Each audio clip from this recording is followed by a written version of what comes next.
morning, beautiful humans.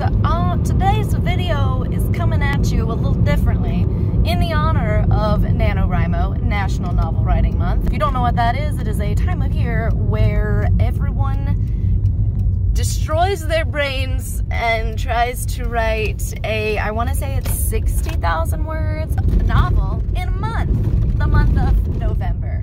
Now, if you are a well-organized human and a long-time contributor to Nanowrimo, you have probably already taken the steps to prepare and do the Preptober thing. If you are me, a fly by the seat of my pants, kind of just chilling and going with the flow, then you just today decided that you were gonna do this. This is gonna be a YA supernatural academy type story. It's gonna be fairly layman's, I believe. Like, the whole thing about this National Novel Writing Month is that it's utter trash, the first draft. Like, it's not about making it pretty and ready to share with people. It's about just like getting the words and the story on the page. So I'm gonna bring you guys along. We're gonna have a great time and we're gonna laugh at my zero drafting along the way. So woo! Here's to trying to write a novel in November.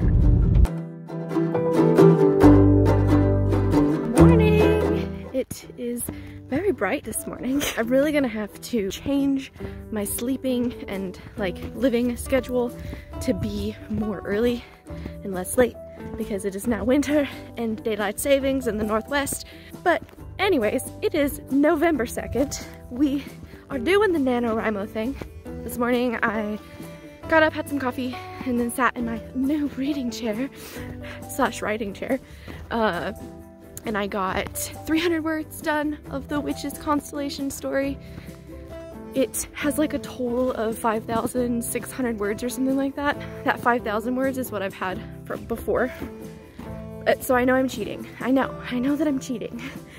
But this is last minute stuff here, and this is just what we're doing, okay? So don't hate.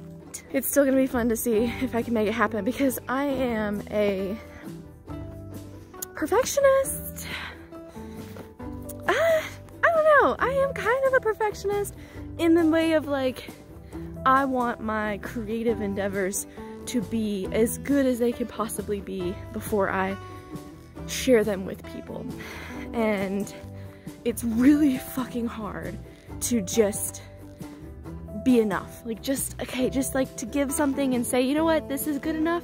I don't have the means to do more, and if I don't do this, then it's just going to be crap, or I'm not going to post anything or share anything or contribute anything at all. Which is kind of a theme for me, which is funny because my business experience hasn't been that way. I'm more of like I'm gonna do some research, but then I'm gonna dive in and I'm just gonna hope for the best. Which I don't necessarily recommend because I've had a lot of failures. But with the Nanowrimo and everything, I think that the best part about it and the coolest thing about it is that it forces you to finish something. And that is the goal for this month, is just to have fun. It's just to have fun, to write a fun story together, basically, because that's kind of my goal here, is that we're just zero drafting together. I'm sharing with you guys the process of zero drafting this novel, which is also kind of cheating because I've already got the outline made. We're gonna go over the process. It's gonna be fine. But we're gonna zero draft together, and then we're going to edit together, obviously not in Nanowrimo. The goal for November is to just finish the zero draft of this book. And then together we can edit and make fun of how terrible my zero draft is. I just think it'd be a really cool experience for us to write this book together. So it's gonna be fun. Good morning. It is November 3rd, third day of Nanowrimo. I've woken up at 5 a.m. this morning. I think that that's gonna be my new routine. Waking up at 5 a.m., getting like a full hour to just write. Hour and a half if I can play my cards right. I was doing that before and then life got crazy and I stopped. But I'm excited to do that again. So I think I've gotten maybe another like 300 words so far. I have a few more minutes before I have to get ready and go to the gym. So I'm going to eat a slice of apple bread. God, it's so good. And write and then I'm gonna go to the gym and work out.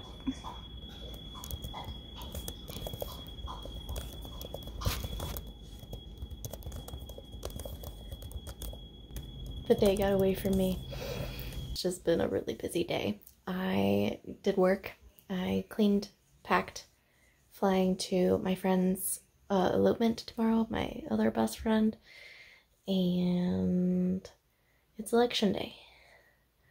Oh Lord, I'm really tired. I think I might read some. I'm currently reading Age of the Andina, I think is what it's called. It's a high fantasy. I'm pretty sure it's a reverse harem.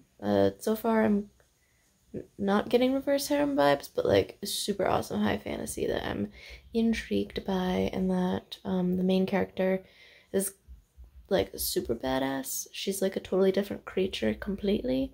I don't know much about it yet still. It's kind of slow going, but the world building is unfolding at a pace that's like really enjoyable, so we'll talk more about that later. But now I think I'm gonna read that and go to bed. We'll get to be doing some writing because I got a long ass flight, Seattle to Atlanta. As part of Delta's commitment to the care and well-being of our customers and employees, we're taking the following extra steps to promote a safe and health-finding experience. We are at the airport. It is November 4th, post-election day, as well as the 4th day of Nanowrimo. This day could go multiple ways. I guess we'll see what happens. For now, I'm gonna bury myself in the fantastical world of Cassie's witch hood.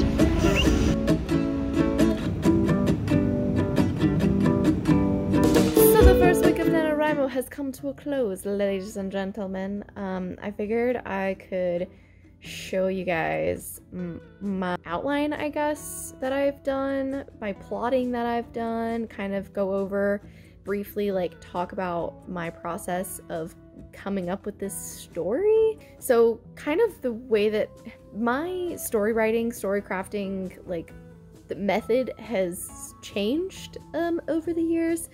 I started my high fantasy book with like just writing scenes, like very much no plotting whatsoever. It was just pantsing it all the way. I think I wrote the first scene of the second book first, and then I started writing the second book, got like 30,000 words in, and was like, you know what, this girl needs more of her story told so that she can be more impactful for this book. So I stopped writing that second book and then that was when I started plotting her story and like why she was the way that she was and everything. So this book, Witch's Constellation, is the first time I've kind of started with a more of a structure. I think I kind of just started out with like these random phrases and stuff. Like I knew I wanted her to be a witch. I knew that I wanted like the constellations to be a thing that was like a part of the magic. They needed to have some sort of like downfall, so I was like, ooh, okay, they rely on their magic too much, so they're like super weak or something. And then I was like, ooh, this oh yes, that was my note for myself. I was like, this seems cliche. What else can I do to make this a little bit more interesting? This was when I just knew I wanted magic to be stars. Then I had no idea about the plot. I was like, should there be a romance? How about a sexy dude? Hate to love? Shifter? Who knows? Then I got into the world building because that is my favorite thing. A repeated theme on this channel. You haven't. If you're new here, hello, my name is Jordan. I love world building. And I came up with this idea that like most of the witches harness their energy and their power from the sun, whereas like there's only a few covens that prefer starlight magic because it's less powerful, but it's more direct and honed. Anyways, it's loose idea, but maybe it will come across in the thing. Then I did a little character profile thing for Cassie. And then I was like, who is this main character? Why is she what is her thing? So then I'm kind of like, this is my process of like asking myself questions. I just like ask all kinds of questions and think, would this be cool? Would this not be cool? How should I do the thing? But I knew that I wanted this like creepy element, this like murder mystery type element with it. Then I went into depth with the magic structures. So we've got a little bit of history of the covens. The witch covens have dwindled over the years, witch hunts stunting the growth of the clans. All that remains in the Western world are a couple hundred members divided into 5 covens: the Alaskan, the Hawaiian, the Southeast, the Northeast, and the Western. The Alaskan coven lives north of Fairbanks, a small group of 5 or so families living in a perpetual day where the sun never sets.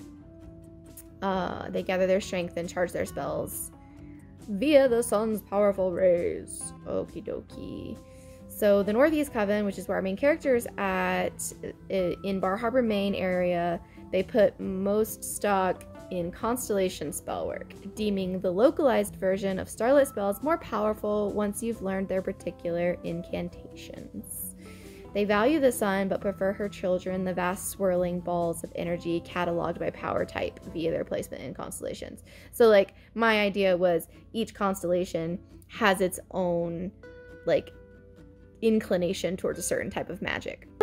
So yeah, magic isn't this mysterious, misunderstood phenomenon. In my world, it's like a foreign language, a forgotten tongue only understood by a select few who have passed down the knowledge through generations of text. I just imagine witches being able to like speak the language of magic, like whether it's in their blood, like only they can understand the language of magic. I don't know. So then I kind of go into like the shifters and what they do, rules of the coven, you know, the huge maintain anonymity, and then the pack rules, because there are some shifters in this story. And then I got into the plot, and that's again where I just kind of like ask myself a bajillion questions and then see what happens and see if something comes out cool. I was like, okay, maybe a family of one of the covens is using the blood of witches to try and power a spell to heal global warming. Like I was like, ooh, what if we like turn this on its head, and instead of it being a traditional villain, maybe the villain is really just trying to save the world at the expense of like, you know, sacrifice the few to save all kind of thing. And I was like, blood magic, okay, that's an outlawed practice based on an archaic belief that witches' blood can harness the energy from the stars more strongly than any spell, crystal, or potion. Kind of playing with that idea. And then kind of talking about the protagonist and everything.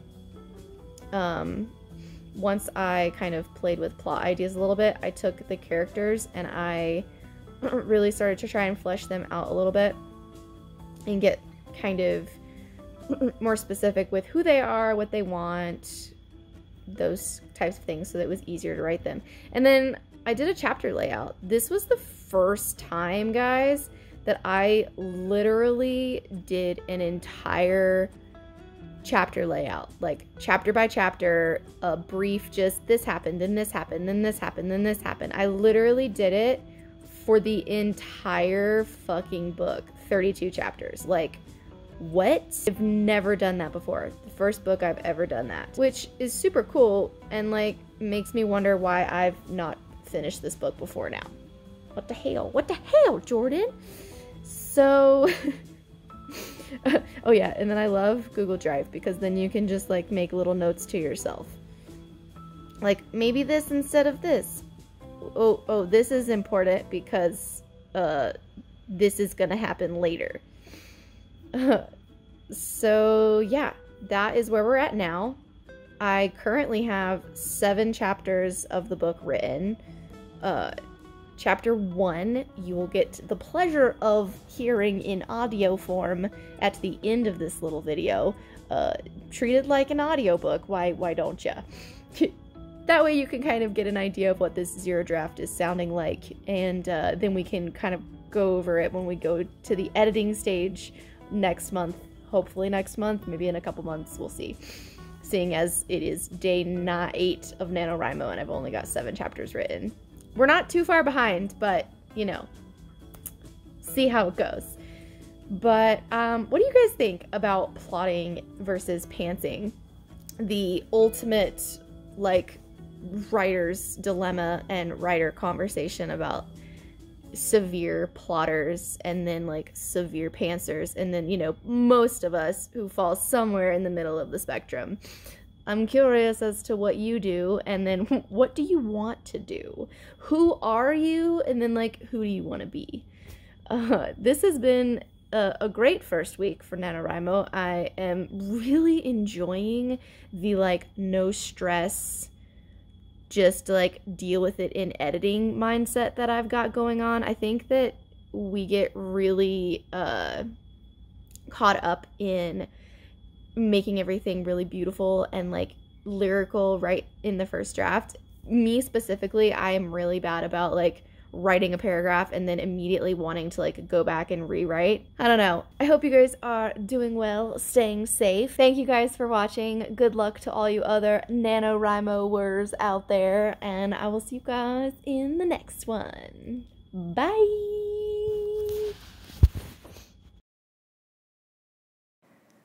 Moonlight illuminated the squirming rat in Cassiopeia Colgrim's tight grasp, the knife in her other hand glinting silver. She blew a strand of hair that defiantly fluttered back over her eyes, obscuring the right lens of her glasses and tickling the tip of her nose. Using the back of her hand, she shoved her glasses, ignoring the tendrils of hair and returning her attention to the squeaking creature. The moon beamed bright in the cloudless sky, twinkling balls of energy dotting the oily black canvas, but Cassie had already wasted enough of the night, admiring the clarity and enjoying the feel of the starlight on her bare skin. Goosebumps whispered over her pale flesh, and she gave the rodent a little warning squeeze. "If you'd just calm down, this would go a lot smoother," she quipped, as little beady eyes regarded her with distaste. If Cassie had thought to include a communication spell, she could have kindly explained the situation to the terrified rat, but as always, her track record with foresight was severely lacking. "I'm sorry, okay?" Cassie whispered in frustration. "But you have to stop squirming. I can't concentrate." Cassie's frustration must have transcended the language barrier, because the rat huffed an indignant gasp before running tiny paws over his pink nose.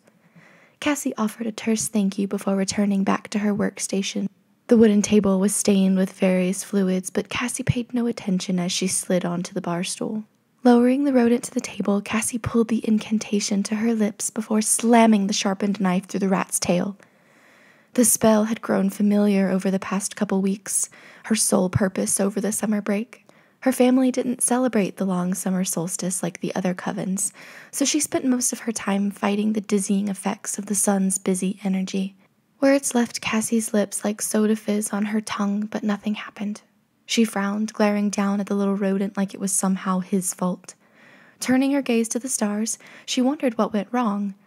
Several tense moments later, Cassie slumped, guilt and shame wreaking havoc on her insides while she offered profuse apologies to the rat. Stumbling into the house, she found her mother leaning against the kitchen counter, eyes on the television in the corner of the room. The sound was low, and the images flashed from the news anchor to fires raging across the country. Cassie frowned, thinking of the polarizing effects in the rest of the world, melting ice caps and dying rainforests. She shook her head, tapping the open sliding glass door. Vega Colgrim's eyes widened as Cassie entered the house, squealing rat in one hand, knife and rat tail in the other. The coffee cup stalled at Vega's lips, and a scowl turned her brows. "Cassie," she reprimanded, "don't bring that thing in here. We're having breakfast." Cassie's father, Peter Colgrim, looked over the paper in his hands. Amusement crinkled his kind eyes, and Cassie lifted her shoulders, a wordless plea in her gaze. "What happened?" he wondered, laying the paper across the table. His chair squeaked against the hardwoods, and Cassie waited for him outside the screen door. "I don't understand," Cassie muttered. "I've been working the mathematics of this spell for weeks, and it worked just fine on the flower." Peter pursed his lips, taking the rodent and rat tail from her hands. A simple binding spell fell off his tongue, and Cassie imagined the star-charged crystal her father always kept in the right pocket of his pants, warming slightly. "Did you adjust for the bone and sinew of a living creature versus the cellulose fibers of the plant?" Vega asked as Cassie's father released the rodent into the backyard. Outraged tittering grew indiscernible as the rat disappeared around the greenhouse. Cassie sighed, crossing over to the sink, pumping soap and waiting for the water to get hot. Her father had gone into the hall bathroom, his voice muffled as he said something about not overcomplicating spells. "I hear you, Dad." Cassie lowered her voice as her father returned to his seat at the kitchen table, nose returning to the paper. "But I wasn't trying to practice binding spells. The reversal spell was my midsummer project, and I'm expected to perform it in front of the class when we go back." Vega poured another mug of coffee, offering it to Cassie. "You just need more practice. I'm sure you'll go over your projections and find the problem. Science doesn't lie." Cassie fought the urge to roll her eyes. Instead, she offered a tight-lipped thank you before grabbing honey and cinnamon. She spooned a tablespoon of honey on the bottom of her mug before filling it to the brim with warm coffee. She sprinkled cinnamon on top just as the toaster dinged at the end of the counter. Vega leaned over Cassie to grab a couple plates. Sidestepping her mother, Cassie joined her father at the table while Vega prepared eggs on toast. NCN, National Coven News, tore Cassie's attention from the real magic that was honey-spiced coffee, and she frowned at the headline. "Dad, what's that?" she wondered. Peter turned the paper, his brow rising as he reread the front page. A young witch from the Hawaiian Coven had been murdered last week, her body found hanging in the woods outside the witch community on Maui.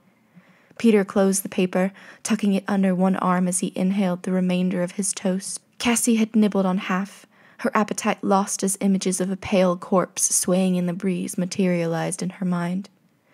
"It's nothing to worry about, honey," Dad said. "The human police are involving the witch council." Peter's expression grew fierce, and his lips peeled back from his teeth in disgust. "I bet it's some descendant witch hunter disillusioned with the notion that they are ridding the world of our evil. If only the prick knew." "Language, Peter!" Cassie's mom chided, but he simply winked at Cassie. A grin ghosted Cassie's lips, and she begrudgingly enjoyed her father's easy way of lightening her sour mood. Dishes clattered from the kitchen, and Cassie turned just as her mother pressed a kiss to her forehead. "I like to make myself available at the beginning of the new year, but if I don't, I hope you have a wonderful day." Mom breezed out of the room, a briefcase tucked in one arm and a travel mug in the other. Vega's straight dark hair brushed the collar of her blouse, and she kissed her husband before disappearing at the front door with a soft click. Peter smiled, resting his chin on his clasped hands. "Your last first day of school," he sighed. "My baby girl is all grown up." Cassie groaned. "Dad, the concerned father act is highly unnecessary." Peter chuckled, claiming he wasn't acting, but Cassie just shook her head, waving him off. Her father's bright eyes grew serious as Cassie picked at the remainder of her cold toast. "On a serious note, how are you feeling?" he asked. "Are you excited for the summit?" Cassie had just turned 16 over the summer break. It was the heaviest birthday for a young witch, the weight of decision and responsibility marked by the nationwide banquet held at the political seat in the Alaskan Coven. But it wasn't the politicians or future career networking that made Cassie's stomach squirm. The banquet held on the second night of the summit enabled parents to parade their matured children in the hopes of entering a courtship. Trepidation and uncertainty tugged Cassie's shoulders up. The truth was that she didn't know what she wanted to do after school. Witches were expected to enter prestigious positions of intellectual prowess, utilizing their energetic understanding to protect the earth and her various creatures, destructive humans included. "I'm just trying to focus on my spell work," she replied in half-truth. Peter stood, grabbing his dirty dishes and dropping another kiss on Cassie's forehead. Her thoughts were a swirling mass, and she barely registered the static of late-night television, punctuated by another clatter of the sink. "I'm proud of you," he said, squatting on his toes and forcing Cassie to look him in the eyes. "No matter what you decide." Cassie snorted. "That's easy for you to say. Everyone loves you, and you're an amazing Coven representative." Peter shook his head. "It's going to be a good year, Cassie. You're going to figure it out. I can feel it." Cassie stood, grabbing her leather bag and smoothing the front of her uniform. The pleated skirt skimmed her knees, and the maroon polo clung to her small frame. She sighed, echoing her father's sentiment to have a good day before she slipped the strap across her body and headed into the night.